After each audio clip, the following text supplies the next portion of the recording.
আসসালামু আলাইকুম বন্ধুরা। দেখুন, সৈনিকরা কিভাবে নিজেদেরকে গাছপালার সাথে আড়াল করে রেখেছে। এর জন্য তাদের বিভিন্ন পদ্ধতির অবলম্বন করতে হয়েছে। বিশেষ করে হাতের কাছে যে সমস্ত লতা পাতা গাছের ডাল পেয়েছে, সেগুলো নিজেদের গায়ে জড়িয়ে পরিবেশের সাথে নিজেদেরকে লুকিয়ে রাখার চেষ্টা করতেছে। এতে লাভ কী?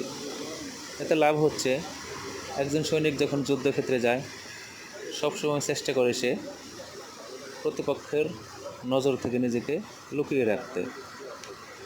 যখন শত্রু আপনাকে খুঁজে পাবে, সে আপনাকে গুলি করে হত্যা করবে। আপনিও যখন শত্রুকে দেখতে পাবেন, গুলি করে হত্যা করবেন।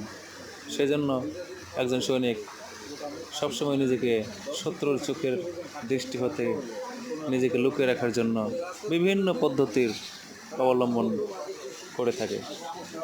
এখানেও সেই প্রশিক্ষণ চলিতেছে, কীভাবে পারিপার্শ্বিক পরিবেশের সাথে নিজেদেরকে লুকিয়ে রেখে শত্রু এলাকায় প্রবেশ করে শত্রুদেরকে সমূলে ধ্বংস করা যায়, তারই প্রশিক্ষণ চলিতেছে এখানে।